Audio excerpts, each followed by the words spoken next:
Hjärtligt välkommen och varsågod. Tack Peter. And thank you to the audience for coming here and joining me for a presentation of Expres2ion's adventures and achievements over the last year. Last time I was here, I started with like 10 people because we had a snowstorm here. This seems to be much better.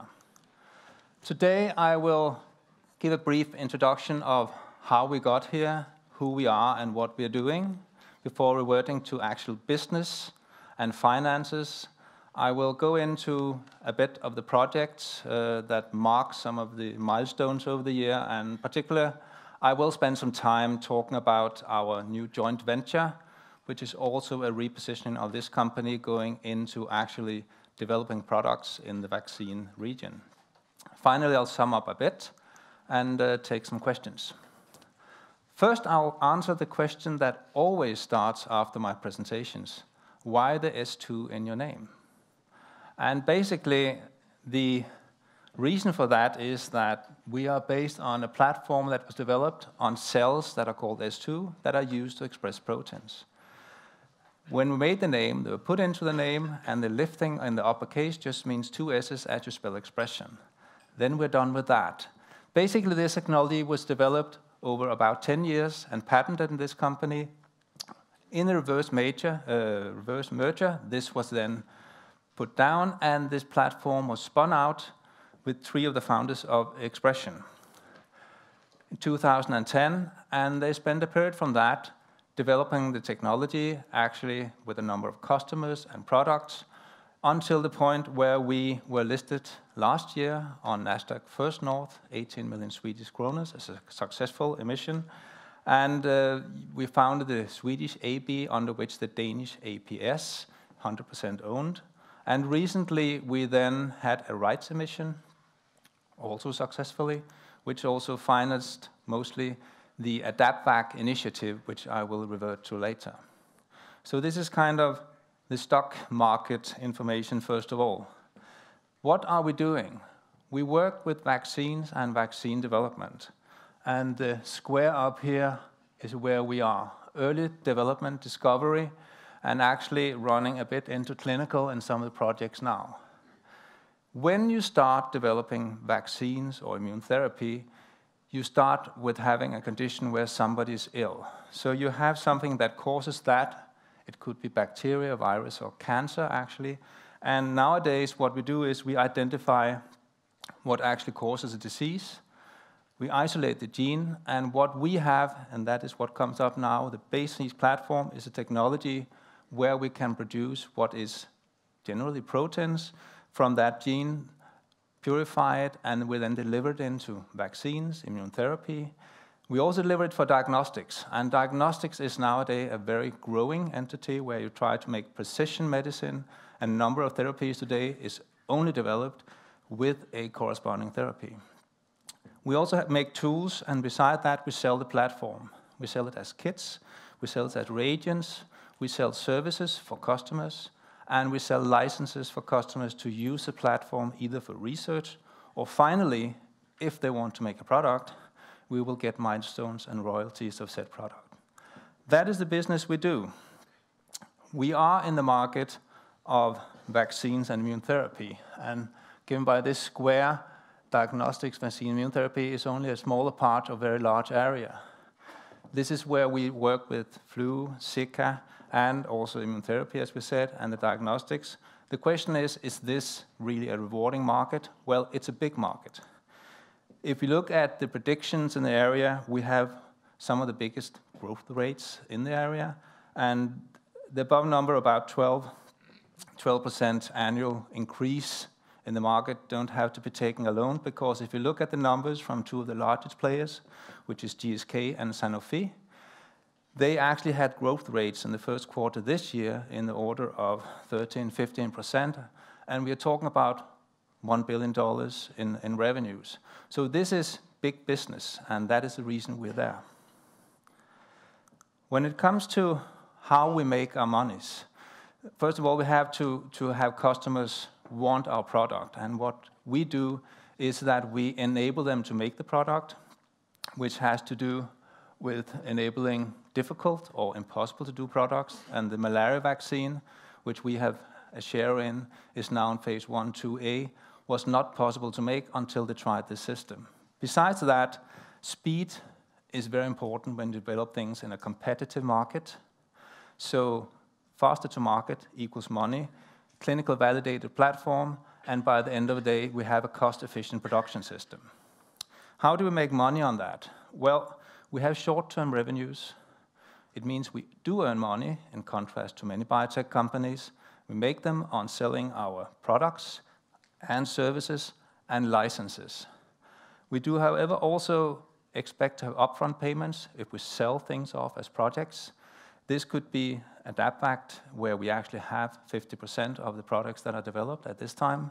It could be some of the consortium projects we're also working with. And then finally, we have soft funding, and I'll come back to that because we have previously relied heavily on soft funding. We still try to get all we can because it's non-diluting money, which all of us appreciate. However, we can't build a business on that, and we've changed that actually during the last period. Finally, the long-term revenues, which is really interesting, is of course milestones and royalties, and the 2 to 5% is what we expect from the platform I showed you. That is of course less than what would expect if you sell off a project which you own more. I've only written XX, but that depends. But in that case, again, upfront royalties is in a different order, but that comes, as I showed before, years after you initiate a project. We're an established company. We have been that from when we was listed. On the left here, you see a number of very well-known academic players. Not a lot of money in them. This is primarily research licenses, but they're also good collaborators, as you'll see a bit later, in projects that might turn into commercial projects. Secondly, this is where we put the seed. This is where we put in our system in the early research and discovery, and in our business, you don't change horses in the middle of the stream. So this is very important. But the player over on the other side here, Big Pharma, is of course where the money is by the end of the day. We have some in, we can't mention all. And we also have some intermediate, which are some of those here, intermediate biotech companies, which I'll come back to also. We have made a couple of contracts with these two, Abivax and IBT this year. This business we do is global. And that also means that when we went out and asked for money, we said what we really need money for is to go out and sell. This kind of systems do not sell themselves, so we invested heavily in marketing and sales. And as it's global, we have to travel, we have to invest. The question now is, did it work? This is where we started around the memorandum. We made some listing of what we targeted. And the first year we ended up with actually having 183% in 16 compared to the year before. If we move on a bit, it's clear that this good development actually continued, and just stretching it forward, we can see that this development, and meaning our business model, actually worked. Another thing to note is, as I said, if you look at the money we made here, 50% was grants. If you look at the end of the year here, this is now commercial revenues, which means it's contracts, commercial players. As I said, grants are excellent, but you can't predict when you get them. We still aim for them, but this is a transition of the business that we wanted to see. So we are now in a completely different ballgame, where you can see over here, most of our revenues here comes from commercial contracts, and we still have some revenues from grants, and we'd love to have more, but we don't rely on them. That's an important change for us, and also the way to move forward. Secondly, we have also had, actually, we didn't expect, but we had 2 commercial contracts, which I'll come back to, which means that part of the business is going a bit faster than we had actually said. So it's working, sales are going up, development continues, and we do see actually at this point an increased interest, and the market is growing. The thing is that the larger companies rely to a larger extent of outsourcing and buying services from people like us, which we of course would like to take advantage of.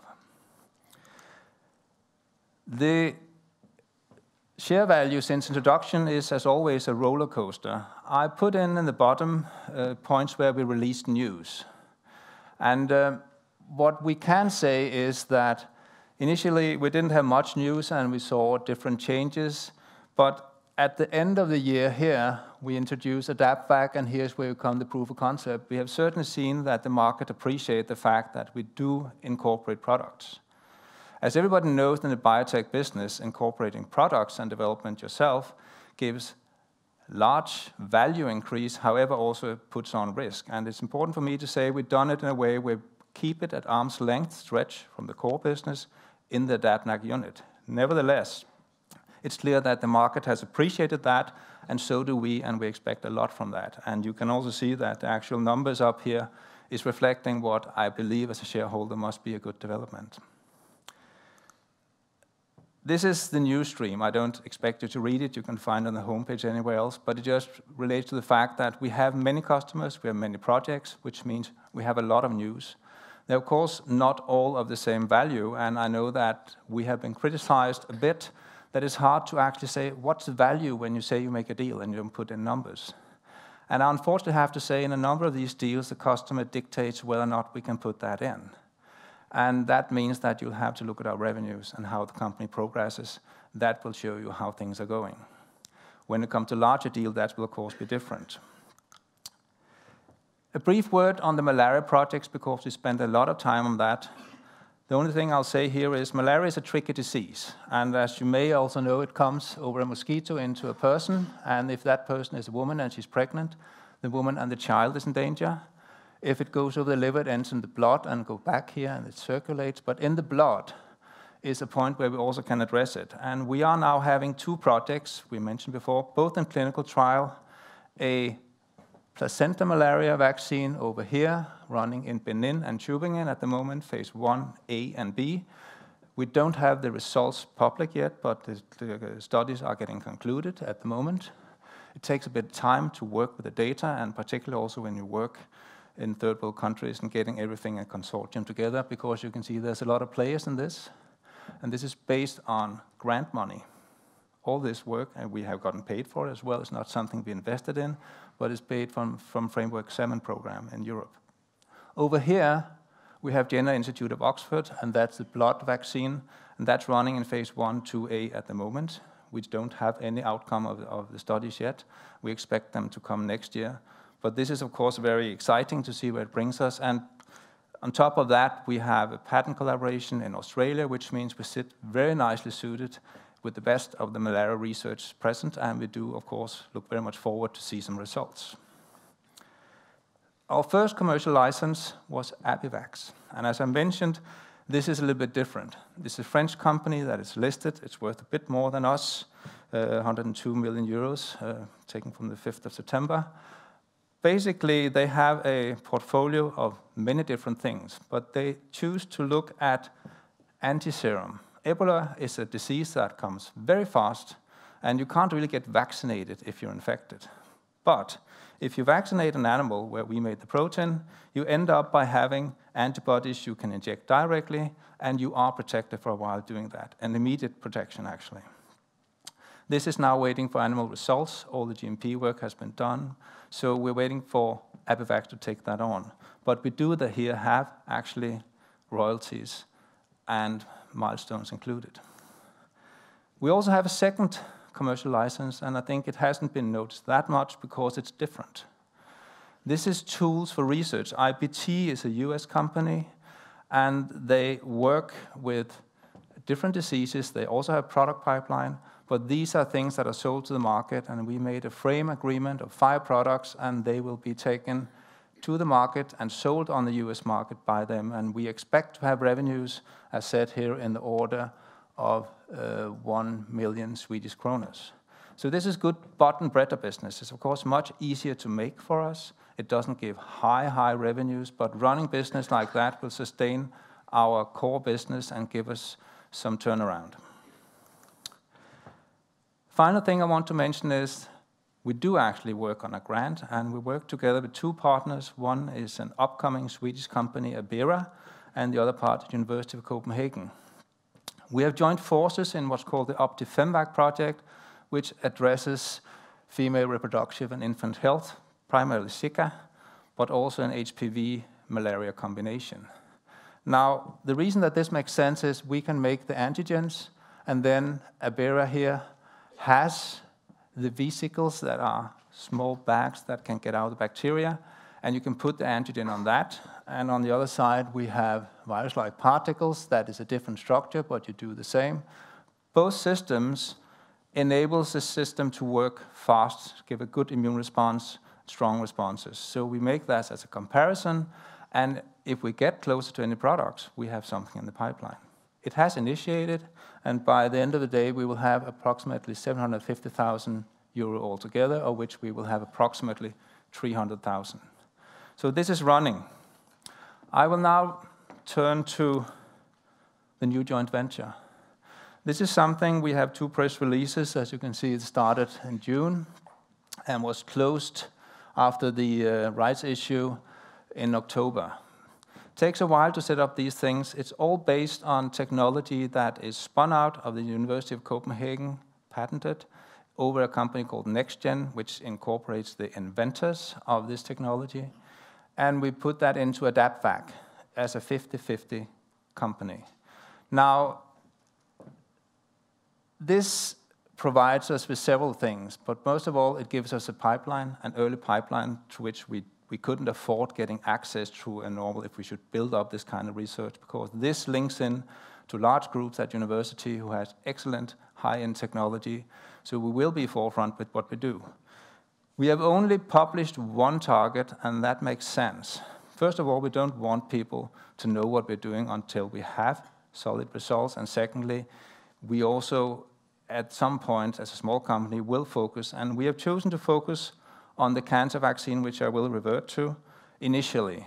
But it does mean that the technology, as I'll show you, can be used for many things. The technology as such means that you have a particle like this, a virus particle, and you can put a number of antigens on. It could be changed, you have the same virus particle and put another antigen on, which means you can generate a number of products fast and test them early and get an idea of candidates, etc. What you have out from VLP particles is that you have faster, better, and longer protection. You have high safety, and because it's a natural biological, and you have compliance in terms of, we assume, and we can see that it's very likely you can do with 1 vaccination, where you otherwise would have 2 or 3. Or at least less vaccination, which equals money again. A low dose and fewer doses again, money. So competitive-wise, we have a superior and highly competitive product. When it comes to the first indication, cancer, this has been selected with care. First of all, it's a validated target. Not cancer as such, but HER2 is a marker of breast cancer, and there's been an antibody on the market for many years by Roche. And it's well shown that it worked, and basically they have revenues in the billion-dollar size. Now, biosimilars are coming up, and also other indications where we, of course, focus on the breast cancer initially. However, there are some advantages with going in with a vaccine, and one of the major advantages is amount. If you are to be treated with an antibody, we would have to give you milligram or grams of that antibody. That transfers into an every 3rd week for a year, is how the standard treatment is here now. That'll be at the cost of £22,000, and I put it in pound because the number is just taken from the UK. This is something that is putting heavy pressure on healthcare authorities everywhere, the cost of the new therapies. And we would like to bid in on making not even just a better product, but also a cheaper product. We're talking micrograms, so that's a factor 1,000 in amount. That translates down to cost in the end. Furthermore, we believe that you would need fewer injections. So the target here is really a competitive product. Finally, the low cost. In case we succeed, this is a product that is not going out to the whole world because the whole world can't afford it. So if you bring down the cost so more people could afford it, you will open new markets, and again, you'll kind of equal the lower cost and lower yield with that you get larger margins. So a very promising opportunity which we'd like to exploit. We've looked at what we call net present value. As you probably all know, these things are done by a number of assumptions, but this is conservative assumptions that this would equal the value of this project overall around 100 million Swedish kroners. And we do now have proof of concept in animals. It's not the same as having proof in humans. If one could live by curing mice, I would have been rich several times in my life. But the model here is very validated, which means you have transgenic mice, means they mimic the human condition, and they have spontaneous breast cancer. And the data will be published later this year at a conference, and we will also have it out in an article, so you can assure for yourself whether or not what I'm saying is correct. This also means that at this point in the project, we can go out and talk to potential partners and look at, which we also do, all kind of funding, also soft funding. When you ask for funding, whether or not it's from private or from other sources, you need to have some meat to the bone. A strong model and proof of concept in animals is well enough, and we are initiating those activities now. So, just to recapitulate a bit, the company as such is located in Hørsholm, as it's been all the time, up here just north of Copenhagen, and conveniently enough, we have a main office for the AB in Helsingborg. We are 12 employees, and we have some students with us along the Hock way, as the university also supplies us with ample opportunities of getting really good students in, which supplies to a low cost. We also are co-located here with AdaptVac, which also means in the deal we take over a number of the costs by the organization and logistics. And important information is also that we actually have relocated recently into new labs in Hørsholm. It's the same building, it's just better and larger labs. That gives us a bit more capacity. And that's a consequence of the number of opportunities and the work we have. We will need to have more resources to fulfill and to take those opportunities. And we are now ready for that, and actually, surprisingly enough, not to a much bigger cost than we had. The management team is the same as you've seen. I will not say a lot here. I'll just emphasize that looking at the background of the people, both on the board and in the daily management, we have all the experience, and we have long experience in field, from business and science and development and everything we need. So we feel actually really set to go on and take this further on. In conclusion, we have successfully expanded the business and proven the business model that we said we would when we kind of entered into the stock market. Significant increases in revenues and the commercial licenses, proving that this model works. We have clinical validation that continues. That's important for larger players looking at us coming with a system, that they don't think we're first in man, we're first trying this out. It does work, it is approved. And actually it has been approved with no problems at all. Strong value creation, the joint venture represents that. And it's just very clear for us that taking that path and entering into very selected products will be a path where we can create great value for the company. And looking at AdaptVac as construction, you could also say we have what basically only large companies have. We have an incubator in which we will know exactly what's in there, how well it works and how well it runs and how to do it. And we could take projects actually and run them if we choose to, and the market allows us to. That is definitely a possibility and an opportunity that we may have. It also depends on how the negotiations and the partnering activities goes on. But big opportunity, and the first project, AV001 as we call it, is well on its way. Finally, I'd say we have, with the model we launched, really a continued development potential on all levels. And we do have a possibility for a strong value creation, and we can continue due to the fact that our platform is expanding. The products that we have, we are getting new products in, we are addressing new markets, and the market, both for the CRO and for the type of products we have, is still expanding, and we will take part of that.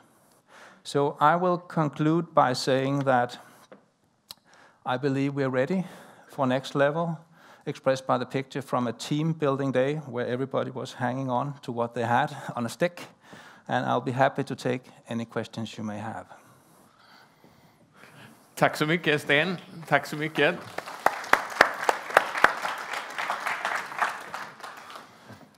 Varsågod. This new joint venture seems interesting. I wonder how it will need further financing. Expres2ion holding 50%, and did I hear correctly, the scientist 50%? Absolutely. I assume that the scientists do not have deep pockets. So when financing is needed, how does the ownership change in any fashion? Well, depending on how things progress. What you actually point out is that this is not a conventional model, but we're also going in early with a very high-valued platform. So we have put up the money, which was the money we raised through the rights emission, that will keep the construction afloat, where we can do early research, continue discovery part into different targets, etc., for 2 to 3 years. And that is with the money that comes out of partly the cash that we put in that was raised, and secondly, we all put in a bit of work. We put in our platform, we put in some logistics, and that will keep it together. But the minute that anything has to move into the part of development that costs, meaning you take this into a GMP production, you need to run toxicology and so on, further funding is needed. The idea of the concept is that a project like this, we try to get an early partnering and collaboration or co-development of said project.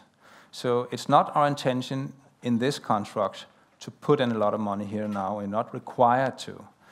But we may have the option to do so if we believe we have good, solid data sustaining that. But the basic idea here is to take not the platform, but the project, and then out-license that to a partner that brings in money. I believe a project like this would have good chances of catching some interest. And again, the idea is then, if that happens, and we get the resources, there are many different models. A lot of the development work relates to our platform with the antigen, which means there will be some revenues from that, or will be included in it. But the investment itself will lie in the partner. Unless at some point, and it doesn't have to be this project, we could also say, we now have something so valuable and so good, we want to drive it on. But then, that's not part of the plan now. That's future music where we would have to address the market and say, is it that interesting? And then you could do that. But for further notice, the financing in the company will run it for a couple of years without any extra investment. Okej, tack för det. Thank you. Fler frågor? Sten, what is your biggest challenge ahead?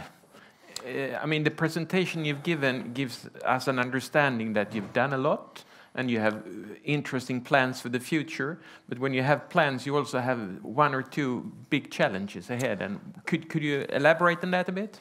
Yes. Well, one challenge, which came a bit unexpected, came with success, so to say. We are 12 people, and we are running a number of external projects with deliverables, and we have negotiations, and we have all kind of lab work combined with quality work. So actually, resources is an issue, and in order to kind of go in and take larger projects, we mainly run projects that are 3 to 6 months at the moment, if they're not by grants, which run over several years. And in order to tap down into large projects, we are a little bit weak on the resource size, because they would grab everything out of the company, and then you have 4 other projects. So we are trying to find a way forward where we can grow in a manner where we can handle all the possibilities we have.